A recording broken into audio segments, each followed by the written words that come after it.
Okay, so നിങ്ങളൊരു editing P C, specifically video എഡിറ്റിങ്ങിന് വേണ്ടി ഒരു പി സി ബിൽഡ് ചെയ്യാനോ വാങ്ങാനോ നോക്കുവാണ് ആൻഡ് എവിടെ സ്റ്റാർട്ട് ചെയ്യണോ എന്നറിയത്തില്ലെങ്കിൽ ഇവിടെ സ്റ്റാർട്ട് ചെയ്യാം. This video is for you guys. Your on techno factory with me sumo. തുടങ്ങാം.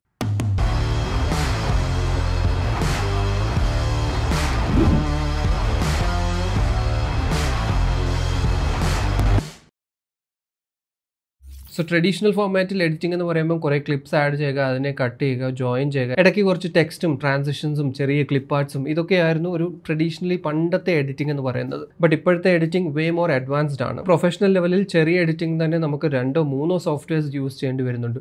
ഫോട്ടോഷോപ്പ് ആവശ്യം വരും, പ്രീമിയർ പ്രോ ആവശ്യം വരും, കളർ ഗ്രേഡിംഗ് ഒക്കെ ചെയ്യാനാണെങ്കിൽ ഡെവിൻഷി റിസോൾവ് ആവശ്യം വരും, അതേപോലെ ഹൈ എൻഡ് ഗ്രാഫിക്സ് എന്തെങ്കിലും ആഡ് ചെയ്യണമെങ്കിൽ അഡോബിൻ്റെ തന്നെ ആഫ്റ്റർ എഫക്ട്സ് ആവശ്യം വരും. സോ ഒരു പ്രോ ലെവലിൽ നോക്കുവാണെങ്കിൽ ഇത്രയും സോഫ്റ്റ്വെയർസിൻ്റെ കമ്പൈൻഡ് യൂസേജ് വരുന്നുണ്ട് ഇപ്പം. The end time is money. അതുകൊണ്ട് തന്നെ പെട്ടെന്ന് എൻകോഡിങ്, റെൻഡറിങ്, എക്സ്പോർട്ടിംഗ് എല്ലാം ചെയ്യാൻ വേണ്ടി നല്ലൊരു ഡീസൻറ്റ് സ്പെക്ക് തന്നെ വേണ്ടി വരും. സോ വീഡിയോ എഡിറ്റിംഗ് പർപ്പസിന് വേണ്ടി നല്ലൊരു പി സി എങ്ങനെ സെറ്റപ്പ് ചെയ്യാം ആൻഡ് കോമ്പണൻറ്റ് സെലക്ഷൻ ചെയ്യുമ്പം എന്തൊക്കെ ശ്രദ്ധിക്കണം, സ്റ്റാർട്ടിങ് വിത്ത് ദ പ്രോസസർ. കുറച്ച് വർഷങ്ങൾക്ക് മുമ്പേ ആണെങ്കിൽ നമുക്ക് ഈസിലി പറയാമായിരുന്നു processor is the most important component for an editing P C. ഈ കാര്യം നമ്മുടെ തന്നെ പഴയ വീഡിയോസ് നോക്കുവാണെങ്കിൽ ഞാനും പറഞ്ഞതാണ്. ബട്ട് ആ ടൈമിൽ നിന്ന് ഇപ്പോഴത്തെ ടൈംസിലേക്ക് ഒത്തിരി ചേഞ്ച് ആയിട്ടുണ്ട്. ഇപ്പോൾ ഒരു പ്രോസസർ എത്ര ഇമ്പോർട്ടൻ്റ് ആണോ അതേപോലെ ഗ്രാഫിക്സ് കാർഡും ഇമ്പോർട്ടൻ്റ് ആണ്. So coming to processors, modern day editing softwares നോക്കുവാണെങ്കിൽ take advantage of higher number of cores and hyper threading. Of course hyper threading ഇപ്പം എല്ലാ പ്രോസസേഴ്സും കോമൺ ആണ്. ആൻഡ് സർപ്രൈസിംഗ്ലി നെക്സ്റ്റ് ജനറേഷൻ വരുന്ന ആരോ ലേക്ക് സീരീസ് ഇന്റലിന്റെ പ്രോസസേഴ്സിൽ actually hyper threading അവർ cut down ചെയ്തിട്ടുണ്ട്. ബട്ട് പെർഫോമൻസ് ഹാമ്പർ ചെയ്യത്തില്ല എന്നാണ് ഇന്റൽ പറയുന്നത്. So let's see. എന്തായാലും ആസ് ഓഫ് നോ എഡിറ്റിംഗിന് വേണ്ടി നിങ്ങളൊരു പ്രോസസർ നോക്കുമ്പോൾ നിങ്ങളുടെ ബഡ്ജറ്റിൽ മാക്സിമം എത്ര കോഴ്സ് ഉള്ള പ്രോസസർ എടുക്കാൻ പറ്റൂ, ജസ്റ്റ് ഗോ ഫോർ ദാറ്റ്. സ്പീഡിന്റെ കാര്യം ഇവിടെ വലുതായിട്ട് നോക്കേണ്ട ആവശ്യമില്ല. ബിക്കോസ് മോഡേൺ ഡേ പ്രോസസേഴ്സ് എല്ലാം തന്നെ നല്ല ഹൈ സ്പീഡിലാണ് വരുന്നത്. പഴയ പ്രോസസേഴ്സിലൊക്കെ ആയിരുന്നു ലോവർ സ്പീഡ്സ് ഉണ്ടായിരുന്നത്. പക്ഷേ ഇപ്പോഴത്തെ പ്രോസസേഴ്സ് അത്യാവശ്യം നല്ല ഹയർ ഫ്രീക്വൻസിയിൽ തന്നെയാണ് വരുന്നത്. സോ സ്പീഡ് ഒരു ഫാക്ടർ ആണെങ്കിലും നമുക്ക് മേജറായിട്ട് നോക്കേണ്ട ആവശ്യമൊന്നുമില്ല. ഓൾമോസ്റ്റ് എല്ലാം തന്നെ നല്ല സ്പീഡ്സ് ആയിരിക്കും. സോ പ്രോസസർ ചൂസ് ചെയ്യുമ്പോൾ നിങ്ങളുടെ ബഡ്ജറ്റിൽ കിട്ടാവുന്ന ഏറ്റവും ബെസ്റ്റ്, ഏറ്റവും ഹയർ നമ്പർ ഓഫ് കോർസ് ഉള്ള പ്രോസസർ, അതും ഇഫ് പോസിബിൾ ഏറ്റവും ലേറ്റസ്റ്റ് ആർക്കിടെക്ചർ, ലേറ്റസ്റ്റ് വന്ന പ്രോസസർ തന്നെ നോക്കുന്നതായിരിക്കും ബെറ്റർ. സോ ഇപ്പോഴത്തെ കറന്റ് ടൈംസിൽ സോഫ്റ്റ്വെയർസിന്റെ യൂസേജ് നോക്കുവാണെങ്കിലും എഡിറ്റിംഗിന്റെ സ്റ്റൈലും ഇതെല്ലാം വെച്ച് നോക്കുമ്പോൾ നമുക്കൊരു 6 കോർ പ്രോസസർ എന്തായാലും ഒരു മിനിമം വേണം. ലൈക്ക് ഒരു മിഡ് ബഡ്ജറ്റ് അത്യാവശ്യം കേപ്പബിൾ ആയിട്ടുള്ളൊരു പി സി നോക്കുന്നുണ്ടെങ്കിൽ 6 കോർസ് എന്തായാലും മസ്റ്റ് ആയിട്ട് വേണം ഒരു സ്റ്റാർട്ടിങ്ങിന് വേണ്ടി. So start with 6 cores. Even though budget tight ആണെങ്കിലും ഒരു 6 കോർ പ്രോസസർ എങ്ങനെയെങ്കിലും എടുക്കാൻ ട്രൈ ചെയ്യുക. 8 കോഴ്സ് നിങ്ങളുടെ ബഡ്ജറ്റിൽ വരുമെങ്കിൽ വെൽ ആൻഡ് ഗുഡ്. അതേപോലെ എഡിറ്റിംഗിന് വേണ്ടി പ്രോസസർ സെലക്ട് ചെയ്യുമ്പോൾ പലരും ചെയ്യുന്ന മിസ്റ്റേക്ക് ആണ് ഈ നമ്പേഴ്സ് നോക്കുന്നത്. അതായത് i7, i5 അല്ലെങ്കിൽ Ryzen 7, Ryzen 9 ഈ നമ്പേഴ്സിനാണ് ഇമ്പോർട്ടൻസ് കൊടുക്കുന്നത്. കാരണം നമ്മൾ ബഡ്ജറ്റ് വൈസ് സ്പെക്ക് നോക്കി Ryzen 5 അല്ലെങ്കിൽ Intel i5 സജസ്റ്റ് ചെയ്യുവാണെങ്കിൽ അവരിങ്ങോട്ട് ചോദിക്കും Ryzen 7 അല്ലേ ബെസ്റ്റ്, i7 അല്ലേ നല്ലത്, i7 കുറച്ചുകൂടെ ബെറ്റർ അല്ലേ. അഫ്കോഴ്സ് അവിടെ 2 ഡിസൈഡിങ് ഫാക്ടേഴ്സ് ആണ് വരുന്നത്, നിങ്ങളുടെ ബഡ്ജറ്റ് ആൻഡ് പ്രോസസറിന്റെ ജനറേഷൻ. ഫോർ എക്സാമ്പിൾ നിങ്ങൾ Ryzen 5000 സീരീസിലെ Ryzen 7 5700X ആണ് നോക്കുന്നതെങ്കിൽ 5700Xനേക്കാളും ബെറ്റർ പെർഫോമിംഗ് ആണ് Ryzen 5 7000 സീരീസിലെ 7600X. സോ ആർക്കിടെക്ചറൽ ഇംപ്രൂവ്മെന്റ് കാരണം തന്നെ നമുക്ക് ലേറ്റസ്റ്റ് ജനറേഷൻ പ്രോസസേഴ്സ് നോക്കുവാണെങ്കിൽ Ryzen 5 ലേറ്റസ്റ്റ് ജനറേഷൻ, പഴയ ജനറേഷൻ Ryzen 7ന്റെ ഏകദേശം സിമിലർ പെർഫോമിംഗ് ആയിരിക്കും. ഈ നമ്പേഴ്സ് നോക്കാതെ നിങ്ങളുടെ ബഡ്ജറ്റിൽ ഏറ്റവും ബെസ്റ്റ് വരുന്ന ഏറ്റവും ലേറ്റസ്റ്റ് ജനറേഷൻ പ്രോസസർ ട്രൈ ചെയ്യണം. ഇതെല്ലാം എടുക്കുന്നതിന് മുമ്പ് നിങ്ങൾ നെറ്റിൽ കയറി ബെഞ്ച് മാർക്കിങ്ങും അതിന്റെ പെർഫോമൻസ് കമ്പാരിഷൻസ് ഒക്കെ കമ്പയർ ചെയ്ത് നോക്കുന്നത് നല്ല കാര്യമാണ്. അതേപോലെ നിങ്ങൾ 2K resolution or 4K resolution videos ഒക്കെയാണ് എഡിറ്റ് ചെയ്യുന്നതെങ്കിൽ ഹയർ റെസൊല്യൂഷൻസിന് വേണ്ടി ഹയർ കോർ കൗണ്ട് ഇമ്പോർട്ടൻ്റ് ആണ്. സോ നിങ്ങളുടെ എഡിറ്റിംഗ് ഫോർമാറ്റിൽ മൾട്ടിപ്പിൾ ആപ്ലിക്കേഷൻസ് യൂസ് ചെയ്യുന്നുണ്ട്. ഫോർ എക്സാമ്പിൾ ഒരേ ടൈമിൽ നിങ്ങൾ പ്രീമിയർ പ്രോ, ആഫ്റ്റർ എഫക്ട്സും ഫോട്ടോഷോപ്പ് ഇതെല്ലാം യൂസ് ചെയ്ത് കമ്പൈൻഡ് ആയിട്ട് ഹയർ റെസൊല്യൂഷൻസിലൊക്കെയാണ് എഡിറ്റിംഗ് ചെയ്യുന്നതെങ്കിൽ നിങ്ങൾക്ക് മോർ നമ്പർ ഓഫ് കോർസ് ആവശ്യം വരും. ആൻഡ് ഓൾസോ പ്രോസസർ ചൂസ് ചെയ്യുമ്പോൾ ഇൻറ്റിഗ്രേറ്റഡ് ഗ്രാഫിക്സ് വരുന്ന പ്രോസസേഴ്സ് ഉണ്ടെങ്കിൽ കുറച്ചും കൂടെ ബെറ്റർ ആയിരിക്കും. ബെറ്റർ ഇൻ ദ സെൻസ് അത് ഡിപ്പെൻഡ് ചെയ്യും നിങ്ങളുടെ എഡിറ്റിംഗ് ചെയ്യുന്ന രീതി, നിങ്ങൾ എഡിറ്റ് ചെയ്യുന്ന ഫോർമാറ്റും, നിങ്ങൾ പല കാര്യങ്ങളും ഡിപ്പെൻഡ് ചെയ്യും. പക്ഷേ എന്നാലും നിങ്ങളുടെ പ്രോസസറിൽ ഇൻറ്റിഗ്രേറ്റഡ് ഗ്രാഫിക്സ് ഉണ്ടെങ്കിൽ അതൊരു ആഡഡ് അഡ്വാൻറ്റേജ് ആയിരിക്കും. സ്പെഷ്യലി ഇന്റൽ പ്രോസസേഴ്സ് നോക്കുവാണെങ്കിൽ IGP വരുന്ന പ്രോസസേഴ്സിൽ ക്വിക്ക് സിങ്ക് എന്ന ഫീച്ചർ ഉണ്ട്. സോ ക്വിക്ക് സിങ്ക് വീഡിയോ എന്ന് പറയുന്നത് ഇന്റലിന്റെ hardware based video encoding and decoding feature ആണ്, specially dedicated for video processing. So Intel പ്രോസസറാണ് എടുക്കുന്നത് ആൻഡ് IGP ഉള്ള പ്രോസസർ ആണെങ്കിൽ ക്വിക്ക് സിങ്ക് വീഡിയോ സപ്പോർട്ട് ഉള്ളത് കൊണ്ട് തന്നെ നിങ്ങൾക്ക് വീഡിയോ പ്ലേ ബാക്കിന്റെ കാര്യങ്ങളും അല്ലെങ്കിൽ വീഡിയോ പ്രോസസ്സിംഗ് ഒക്കെ കുറച്ചും കൂടി സ്മൂത്ത് ആയിരിക്കും. ഇത് ആക്ച്വലി പണ്ട് തൊട്ടേ ഇന്റൽ പ്രോസസേഴ്സിലുള്ളതാണ്. ആൻഡ് ഇന്റൽ പ്രോസസറും അഡോബ് സോഫ്റ്റ്വെയർസും സ്റ്റാർട്ടിങ് മുതലേ നല്ല രീതിക്ക് ഒപ്റ്റിമൈസ്ഡ് ആയതുകൊണ്ട് തന്നെ AMD പ്രോസസേഴ്സിൽ ഇത് കുറച്ച് ലേറ്റ് ആയിട്ടാണ് വന്നത്. സോ അതുകൊണ്ട് തന്നെ ഒരു മിസ്കൺസെപ്ഷൻ ഉള്ളത് ഇന്റൽ പ്രോസസറുമായിട്ടാണ് ബെസ്റ്റ് ഒപ്റ്റിമൈസ്ഡ് ആയിട്ടുള്ളതെന്ന്. അങ്ങനെയൊന്നുമില്ല. Ryzen പ്രോസസേഴ്സ് വന്നു കഴിഞ്ഞ് പോപ്പുലർ ആയി തുടങ്ങിയപ്പം വേറെ ഓപ്ഷൻ ഇല്ല. അഡോബ് സോഫ്റ്റ്വെയർസ് AMDയുടെ എല്ലാ പ്രോസസ്സേഴ്സുമായിട്ടും നല്ല രീതിക്ക് ഓപ്റ്റിമൈസ്ഡ് ആണ്. ക്വിക്ക് സിങ്ക് എന്ന് പറയുന്നത് ഇന്റലിന്റെ ഒരു ഹാർഡ്വെയർ ബേസ്ഡ് ഒരു ഫീച്ചറാണ്. അത് ഇന്റലിന്റെ പ്രൊഡക്റ്റ് ആണ്. ഇതിന്റെ സിമിലർ ആയിട്ടുള്ള ഒരു ഫീച്ചറാണ് AMD പ്രോസസ്സേഴ്സിൽ കാണുന്ന VCN അല്ലെങ്കിൽ VCE feature. VCN means video core next. ഇത് hardware based encoding and decoding രണ്ടും ചെയ്യുന്ന ഒരു മീഡിയ എഞ്ചിൻ ഫീച്ചറാണ് AMD പ്രോസസ്സറിലേത്. ആൻഡ് VCE എന്ന് പറയുന്നത് വീഡിയോ കോർ എഞ്ചിൻ. ഇത് എൻകോഡിംഗ് മാത്രമേ ചെയ്യത്തുള്ളൂ. അതേപോലെ ലേറ്റസ്റ്റ് ജനറേഷൻ AMD പ്രോസസ്സേഴ്സ് നോക്കുവാണെങ്കിൽ IGPU smart access video feature ഒക്കെ വന്നിട്ടുണ്ട്. സോ ഇന്റൽ ആണെങ്കിലും AMD ആണെങ്കിലും ഇന്റഗ്രേറ്റഡ് ഗ്രാഫിക്സ് വരുന്ന പ്രോസസർ ആണെങ്കിൽ അതൊരു ആഡഡ് അഡ്വാൻറ്റേജ് ആയിരിക്കും. ഇത് മേ ബി ഹെവി ആയിട്ടുള്ള വീഡിയോ എഡിറ്റിംഗിന് വേണ്ടി ഭയങ്കരമായിട്ട് ഹെൽപ്ഫുൾ ആവുമെന്ന്, അല്ലെങ്കിൽ ഇന്റഗ്രേറ്റഡ് ഗ്രാഫിക്സ് മാത്രം വെച്ചുകൊണ്ട് ചെയ്യാൻ പറ്റും, എഡിറ്റിംഗ് പെർഫെക്റ്റ് ആയിട്ട് ചെയ്യാൻ പറ്റുമെന്ന് ഞാൻ പറയുന്നില്ല. ഇന്റഗ്രേറ്റഡ് ഗ്രാഫിക്സ് ഉണ്ടെങ്കിൽ നിങ്ങളുടെ ഓവറോൾ എഡിറ്റിംഗിന് അത് ചെറിയ രീതിയിൽ ബെനിഫിഷ്യൽ ആയിരിക്കും എന്ന് ഞാൻ പറയുന്നുള്ളൂ. സോ നിങ്ങളുടെ ബഡ്ജറ്റിൽ ഒതുങ്ങുന്ന ഈ പറഞ്ഞ ഫീച്ചേഴ്സ് എല്ലാം വരുന്ന രീതിയിലുള്ള ഒരു നല്ല പ്രോസസർ തന്നെ ചൂസ് ചെയ്യാൻ നോക്കാം. സ്റ്റാർട്ടിംഗ് 6 കോഴ്സ് ആണ് റെക്കമെൻഡ് ചെയ്യുന്നത്. 6 കോഴ്സിൽ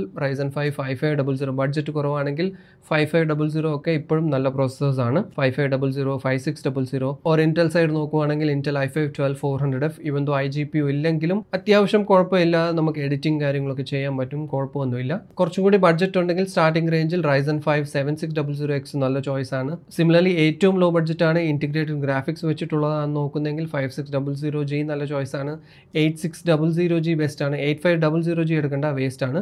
8600G അതിന് മേലോട്ട് നോക്കാം. നെക്സ്റ്റ് ഇമ്പോർട്ടൻറ്റ് കോമ്പണന്റ് ആണ് ഗ്രാഫിക്സ് കാർഡ്. ആക്ച്വലി രണ്ടും തന്നെ ഇപ്പം വെരി ഇമ്പോർട്ടൻ്റ് ആണ്, CPU ആൻഡ് GPU. ഇപ്പോഴത്തെ എഡിറ്റിംഗ് പാറ്റേൺ വെച്ച് നോക്കുവാണെങ്കിൽ പ്രോസസർ ആൻഡ് ഗ്രാഫിക്സ് കാർഡ് ഇത് രണ്ടും ഇമ്പോർട്ടൻ്റ് ആണ്. രണ്ടിനും ഈക്വൽ വെയിറ്റേജ് ആണ്. ഗ്രാഫിക്സ് കാർഡ് കുറച്ചും കൂടി ഇമ്പോർട്ടൻ്റ് ആകുന്നത് നിങ്ങൾ ഇൻ കേസ് ഡാവിൻഷി റിസോൾവ് ആണ് യൂസ് ചെയ്യുന്നതെങ്കിൽ. Da Vinci resolve software actually GPU ആണ് പ്രൈമർലി കൂടുതൽ യൂട്ടിലൈസ് ചെയ്യുന്നത്. സോ ഡാവിൻഷി റിസോൾവ് ഒക്കെയാണ് യൂസ് ചെയ്യുന്നതെങ്കിൽ നല്ല GPU മസ്റ്റ് ആണ്. സോ ഇവിടെ AMD GPU ആണോ NVIDIA GPU ആണോ ബെസ്റ്റ് എന്ന് ചോദിക്കുകയാണെങ്കിൽ രണ്ടും തന്നെ in their own vase best ആണ്. NVIDIA യൂസ് ചെയ്യുന്നത് CUDA ആക്സിലറേറ്റേഴ്സ് ആണ് ആൻഡ് AMD യൂസ് ചെയ്യുന്നത് OpenCL ആണ്. ആൻഡ് നേരത്തെ പ്രോസസറിന്റെ കാര്യം പറഞ്ഞ പോലെ തന്നെ NVIDIA GPUs ഒരു ടൈമിൽ നല്ല പോപ്പുലർ ആണ്. സോ അതുകൊണ്ട് തന്നെ മോസ്റ്റ് എഡിറ്റിംഗ് സോഫ്റ്റ്വെയർസ് എല്ലാം കൂടുതലും CUDA ബേസ്ഡ് ആയിരുന്നു. അതുകൊണ്ട് തന്നെ NVIDIA GPUസുമായിട്ട് കുറച്ചും കൂടി ഒപ്റ്റിമൈസ്ഡ് ആയിരുന്നു. ബട്ട് ഇപ്പം things have change. AMD GPUs evolve ആയി പോപ്പുലറായി, പുതിയ ആർക്കിടെക്ചർസ് ഒക്കെ വന്നു ആൻഡ് ഇപ്പം രണ്ടും തന്നെ ഈക്വലി പെർഫോം ചെയ്യുന്നുണ്ട്. പക്ഷേ എന്നാലും അവിടെ ഇവിടെയും ചില സോഫ്റ്റ്വെയർസിലെ ചില ടെംപ്ലേറ്റ്സ് അല്ലെങ്കിൽ പ്ലഗിൻസ് ഒക്കെ ബെറ്റർ പെർഫോം ചെയ്യുന്നത് CUDA ആക്സിലറേറ്റർ യൂസ് ചെയ്യുമ്പോഴാണ്. AMD GPUs ഞാൻ മോശമാണെന്ന് ഒരിക്കലും പറയുന്നില്ല. AMD GPU യൂസ് ചെയ്യുമ്പോൾ മേ ബി ഒരു 30 seconds or 1 minute ആ ഒരു ഡിലേ ഉണ്ടാകും. ബിക്കോസ് രണ്ടും യൂസ് ചെയ്യുന്ന ഡിഫറെൻറ്റ് കൈൻഡ് ഓഫ് ആക്സിലറേറ്റേഴ്സ് ആണ്. സോ അതുകൊണ്ട് ആ ഒരു ഡിഫറൻസ് എന്തായാലും ഉണ്ടാകും. അഗൈൻ ഇത് എപ്പോഴും ഇങ്ങനെ ആകണമെന്നില്ല. കൂടുതൽ കൺഫ്യൂഷൻ ഒന്നും വേണ്ട. AMD GPU യൂസ് ചെയ്യാം, NVIDIA GPU യൂസ് ചെയ്യാം ആൻഡ് ഇപ്പോൾ ഇന്റലിൻ്റെ GPUസും ഉണ്ട്. ഇന്റൽ GPUസും യൂസ് ചെയ്യാം, ഒരു കുഴപ്പമില്ല. സോ നോർമൽ വീഡിയോ എഡിറ്റിംഗ് ആണ്, കട്ടിംഗ് ടെക്സ്റ്റും നോർമൽ ടെക്സ്റ്റും ട്രാൻസിഷൻ പ്ലേബാക്സ് ഒക്കെ ആണെങ്കിൽ മേ ബി നിങ്ങൾക്ക് ഒരു CPU വിത്ത് IGPU വരുന്നൊരു പ്രോസസ്സർ ആണെങ്കിൽ ഓക്കെ ആയിരിക്കാം. ഇവൻ ദോ എക്സ്പോർട്ടിംഗ് ടൈമും റെൻഡറിംഗ് ഒക്കെ ഉണ്ടെങ്കിൽ കുറച്ച് ടൈം കൂടുതൽ എടുക്കുമെന്നേ ഉള്ളൂ. പക്ഷേ നിങ്ങൾ ബേസിക് ആയിട്ടുള്ള ചെറിയ രീതിയിൽ എഡിറ്റിംഗ് ഒക്കെയാണ് ചെയ്യുന്നതെങ്കിൽ ഇൻറ്റിഗ്രേറ്റഡ് ഗ്രാഫിക്സിൽ അത്യാവശ്യം ചെയ്യാൻ പറ്റും. പക്ഷേ ഹെവി ആയിട്ടുള്ള പ്ലഗിൻസ്, ഹയർ റെസൊല്യൂഷൻ യൂസ് ചെയ്യുന്നുണ്ട്, ഹെവി ആയിട്ടുള്ള ഒരു എഡിറ്റിംഗ് ആണ് നിങ്ങളുടെ പാറ്റേൺ എങ്കിൽ നല്ലൊരു ഗ്രാഫിക്സ് കാർഡ് ആവശ്യം വരും. ഇങ്ങനത്തെ സിനാരിയോസ് വരുമ്പം നിങ്ങളൊരു ലോ GPU ആണ് യൂസ് ചെയ്യുന്നത് അല്ലെങ്കിൽ IGPU വെച്ചിട്ടാണ് ചെയ്യുന്നതെങ്കിൽ നല്ല രീതിക്ക് നിങ്ങൾക്ക് ലാഗ് ഫീൽ ചെയ്യും. ഈവൻ ചില സിറ്റുവേഷൻസിൽ ടൈം ലൈൻ പ്ലേബാക്കിലാണെങ്കിലും നിങ്ങൾക്ക് ലാഗ് കാണും. സോ അതുകൊണ്ട് തന്നെ ഇങ്ങനത്തെ ഗ്രാഫിക്കൽ റിലേറ്റഡ് ആയിട്ടുള്ള എന്തെങ്കിലും നിങ്ങൾ യൂസ് ചെയ്യുന്നുണ്ടെങ്കിൽ ഇതെല്ലാം സ്മൂത്ത് ആയിട്ട് റെൻഡർ ചെയ്യാൻ വേണ്ടി ഒരു ഡിസ്ക്രീറ്റ് ഗ്രാഫിക്സ് കാർഡ് മസ്റ്റ് ആണ്. സോ കറന്റ്ലി നമുക്ക് നോക്കുവാണെങ്കിൽ ലോ ബഡ്ജറ്റിൽ എന്തായാലും 4GB GPUs ഞാൻ റെക്കമെൻഡ് ചെയ്യുന്നില്ല. എല്ലാം തന്നെ ഡിസ്കണ്ടിന്യൂഡ് ആണ്, NVIDIA സൈഡ് ആണെങ്കിലും AMD സൈഡ് ആണെങ്കിലും. സോ ഈവൻ ദോ ഡിസ്കണ്ടിന്യൂഡ് ആണെങ്കിലും നിങ്ങളൊരു ലോ ബഡ്ജറ്റിലാണ് നോക്കുന്നതെങ്കിൽ യൂസ്ഡ് 1660 സൂപ്പർ ഒക്കെ നോക്കാം, 2060 അവൈലബിൾ ആയിരിക്കും. സോ ഇതൊക്കെയാണ് ഞാൻ സ്റ്റാർട്ടിംഗ് റേഞ്ചിൽ റെക്കമെൻഡ് ചെയ്യുന്നത്. 6GB ഓർ ഇന്റലിന്റെ ARC A380 ഒരു നല്ലൊരു സ്റ്റാർട്ടിംഗ് പോയിന്റ്, നല്ലൊരു ഓപ്ഷൻ ആണ്. ആൻഡ് കുറച്ചും കൂടി ബഡ്ജറ്റ് ഉണ്ടെങ്കിൽ എന്തായാലും ലേറ്റസ്റ്റ് ഹാർഡ്വെയർ ആണ്, ലേറ്റസ്റ്റ് ജനറേഷനിലാണ് ഞാൻ റെക്കമെൻഡ് ചെയ്യുന്നത്. ആൻഡ് യൂസ്ഡ് GPUs നോക്കാൻ താല്പര്യം ഉണ്ടെങ്കിൽ 3060 Ti ഒക്കെ ഈ പ്രൈസ് റേഞ്ച് കിട്ടും. 3060 Ti ഓർ 3070 Ti ഒക്കെ നോക്കാം. പിന്നെ അഗൈൻ ഹയർ റെസൊല്യൂഷൻസിലാണ് നിങ്ങൾ എഡിറ്റിംഗ് ഒക്കെ ചെയ്യുന്നതെങ്കിൽ VRAM ഒരു ഇമ്പോർട്ടൻറ്റ് ഫാക്ടറാണ്. 4K വീഡിയോസ് ഒക്കെ ആണെങ്കിൽ നിങ്ങൾക്ക് അത്യാവശ്യം ഒരു 12GB മേലെയുള്ള VRAM ഉള്ള GPUs നോക്കുന്നതായിരിക്കും ബെറ്റർ. സോ ആക്ച്വലി ഈ VRAM എന്താണ്, എന്തിനു വേണ്ടി യൂസ് ആവുന്നത് നമ്മൾ വേറൊരു ഡെഡിക്കേറ്റഡ് വീഡിയോ ചെയ്തിട്ടുണ്ട്. കണ്ടില്ലെങ്കിൽ മേളിൽ പിൻ ചെയ്തേക്കാം, അത് കണ്ടാൽ നിങ്ങൾക്ക് ഏകദേശം ഒരു ഐഡിയ കിട്ടും. ആൻഡ് അതേപോലെ വീഡിയോ എഡിറ്റിങ്ങിൽ നിങ്ങൾ ആഫ്റ്റർ എഫക്ട്സ് അല്ലെങ്കിൽ 3D റിലേറ്റഡ് കണ്ടന്റ് ഒക്കെ യൂസ് ചെയ്യുന്നുണ്ടെങ്കിലും നിങ്ങൾക്ക് ഹയർ VRAM ഉള്ള GPUs മസ്റ്റ് ആണ്. ബിക്കോസ് പ്രോ ലെവലിൽ നോക്കുവാണെങ്കിൽ നിങ്ങൾ മേ ബി പ്രീമിയർ പ്രോയിലായിരിക്കും എഡിറ്റ് ചെയ്യുന്നത് ആൻഡ് കളർ ഗ്രേഡിംഗ് ഒക്കെ ചെയ്യുന്നത് ഡെവിൻഷി റിസോൾവിലായിരിക്കും. ഇതിൻ്റെ ഇടയ്ക്ക് എന്തെങ്കിലും ഗ്രാഫിക്കൽ ടെക്സ്റ്റോ ഗ്രാഫിക്കൽ എഫക്ട്സോ ഒക്കെ ക്രിയേറ്റ് ചെയ്യുന്നത് ആഫ്റ്റർ എഫക്ട്സിലായിരിക്കും. സോ ഇതെല്ലാം കൂടി ക്ലബ് ചെയ്ത് കോർഡിനേറ്റ് ചെയ്ത് പ്രോപ്പറായിട്ട് യൂസ് ആണെങ്കിൽ നല്ല VRAM ഹയർ GPUs തന്നെ വേണ്ടി വരും. നെക്സ്റ്റ് ആണ് മെമ്മറി. ഇതും one of the important component ആണ്. മെമ്മറി ഞാൻ സ്ട്രെയിറ്റ് റിക്കമെൻഡ് ചെയ്യുന്നത് ഏറ്റവും ലോ ബഡ്ജറ്റ് ആണെങ്കിൽ 16 GB, ഒരു മിഡ് ബഡ്ജറ്റ് ഒക്കെ ആണെങ്കിൽ പോലും റെക്കമെൻഡ് ചെയ്യുന്നത് 32 GB ആണ് മിനിമം. ബിക്കോസ് പ്രീമിയർ പ്രോ തന്നെ അത്യാവശ്യം നല്ല ഒരു 1080p എഡിറ്റിംഗ് ഒക്കെ ആണെങ്കിൽ 16 GB മേലെ ഈസിലി യൂസ് ചെയ്യും. സോ അതുകൊണ്ട് തന്നെ മൾട്ടിപ്പിൾ സോഫ്റ്റ്വെയർസ് ഒക്കെ യൂസ് ചെയ്യുന്നവരാണെങ്കിൽ എന്തായാലും സ്റ്റാർട്ടിംഗ് റേഞ്ചിൽ 32 GB മസ്റ്റ് ആണ്. High density video files and video information CPU-ന് ട്രാൻസ്മിറ്റ് ചെയ്യാൻ വേണ്ടി, ദാറ്റ് ടു സ്മൂത്ത് ആയിട്ട് ടൈംലി ഓർഡറിൽ ട്രാൻസ്മിറ്റ് ചെയ്യാൻ വേണ്ടി ഹയർ കപ്പാസിറ്റി റാമിൻ്റെ ആവശ്യം വരും. സോ ഇവിടെ DDR4 വേണോ DDR5 വേണോ എന്നുള്ളത് അത് നിങ്ങളുടെ ബഡ്ജറ്റിലാണ് ഡിപ്പെൻഡ് ചെയ്യുന്നത്. നിങ്ങൾ ചൂസ് ചെയ്യുന്ന പ്രോസസ്സർ ഇൻ കേസ് DDR5 ആണെങ്കിൽ എന്തായാലും വേറെ ഓപ്ഷനില്ല, DDR5 തന്നെ നോക്കേണ്ടി വരും. ബട്ട് ലോ ബഡ്ജറ്റ് ആണ്, ഒരു സ്റ്റാർട്ടിംഗ് എൻട്രി ലെവൽ PCs ഒക്കെ ആണെങ്കിൽ DDR4 എടുക്കുന്നതിൽ കുഴപ്പമൊന്നുമില്ല. DDR4 ആണെങ്കിലും DDR5 ആണെങ്കിലും നിങ്ങളുടെ ബഡ്ജറ്റിൽ പറ്റാവുന്ന അത്രയും മാക്സിമം കപ്പാസിറ്റി ഓഫ് റാം തന്നെ എടുക്കാൻ നോക്കുക. 8 GB ഒന്നും എടുത്തിട്ട് കാര്യമില്ല, 16 GB ആണ് മിനിമം പറയുന്നത്. 32 GB വരെ പോകാമെങ്കിൽ ബെസ്റ്റ് ആണ്. ഇതൊരു entry level two mid range ആണ് പറയുന്നത്. അതിന് മേലോട്ട് നോക്കുകയാണെങ്കിൽ 32, 64 GB ഓർ ഹയർ നോക്കാം. സ്പീഡിൻ്റെ കാര്യം പറയുവാണെങ്കിൽ DDR4 ആണെങ്കിൽ 3200 ആണ് സ്റ്റാർട്ടിംഗ് ബെസ്റ്റ്. 3200 to 3600 ഉണ്ടെങ്കിൽ ബെസ്റ്റ് ആണ്.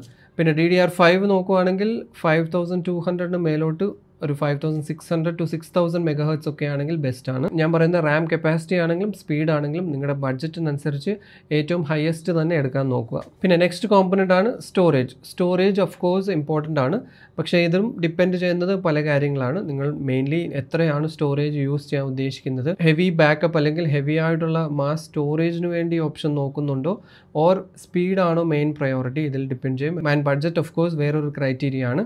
സോ ഇവിടെയും ഞാൻ പറയുന്നത് നിങ്ങളുടെ ബഡ്ജറ്റിൽ കിട്ടാവുന്ന ഏറ്റവും ഹൈ സ്പീഡുള്ള ബെസ്റ്റ് ഒരു SSD തന്നെ നോക്കുക. ഇൻ കേസ് സിംഗിൾ SSD വെച്ചിട്ടാണ് സ്റ്റാർട്ട് ചെയ്യുന്നതെങ്കിൽ 1 TB ആണ് റെക്കമെൻഡഡ്. അതല്ല ബഡ്ജറ്റ് തീരെ കുറവാണെങ്കിൽ 500 GB നോക്കാം, വേറെ ഓപ്ഷൻ ഇല്ല. പിന്നെ എന്തായാലും ഫ്യൂച്ചറിൽ നിങ്ങൾ എഡിറ്റ് ചെയ്യുന്ന ഫയൽസ് എല്ലാം സേവ് ചെയ്യാൻ വേണ്ടി ഒരു മാസ് സ്റ്റോറേജ് ആവശ്യം വരും. സോ ഹാർഡ് ഡിസ്ക് എന്തായാലും എടുക്കുന്നത് ഒഴിവാക്കാം. ഹാർഡ് ഡിസ്ക് എടുക്കുന്നതിലും ബെസ്റ്റ് 1 TB ഒരു SSD എടുക്കുന്നതാണ്. എപ്പോഴും ഞാൻ റെക്കമെൻഡ് ചെയ്യുന്നത് 2 SSDs ആണ്.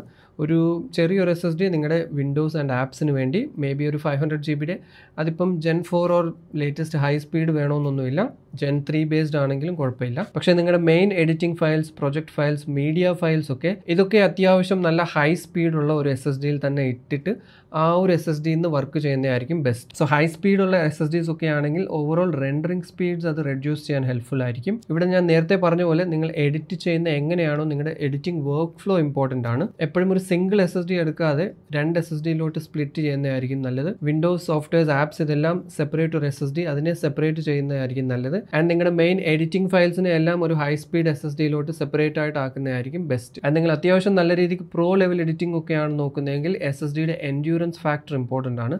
TBW ഓർ വാറൻറ്റി എന്ന് പറയുന്നത്.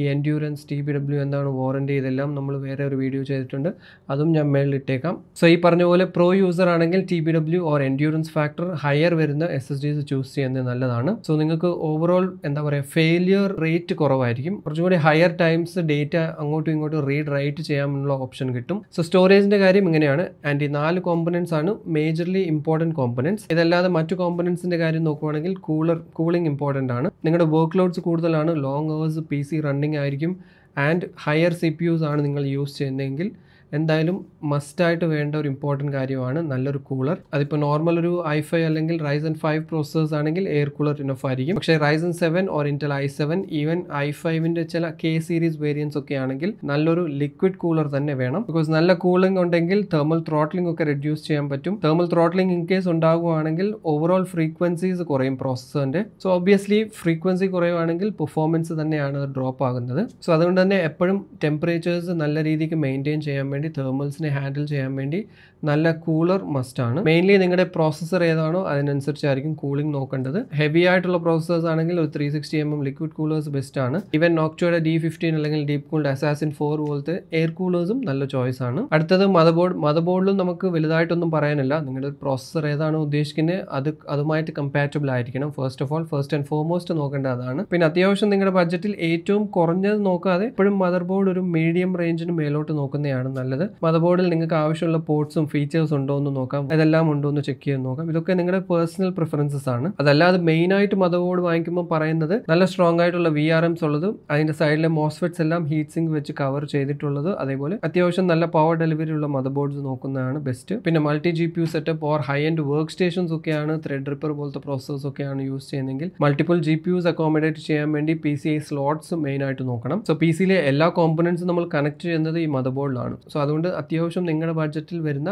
നല്ലൊരു മദർ ബോർഡ് തന്നെ ചൂസ് ചെയ്യാൻ നോക്കണം. ഹൈ എൻഡ് വർക്ക് സ്റ്റേഷൻസ് ഒക്കെ ആണെങ്കിൽ മദർ ബോർഡ് ചീപ്പ് ഔട്ട് ചെയ്യല്. നെക്സ്റ്റ് PSU ഒബ്വിയസ്ലി PSUയിലും നമുക്ക് വലുതായിട്ടൊന്നും പറയാനില്ല. പ്രോസസർ ഗ്രാഫിക്സ് കാർഡ് എത്രയാണോ പവർ കൺസംഷൻ നോക്കിയിട്ട് അതിനനുസരിച്ചുള്ള ഒരു 80+ ബ്രോൺസ് ആണെങ്കിലും ഓക്കെ ആണ്. ഒരു എൻട്രി ലെവൽ ആണെങ്കിൽ 80+ ബ്രോൺസ് ഓക്കെ.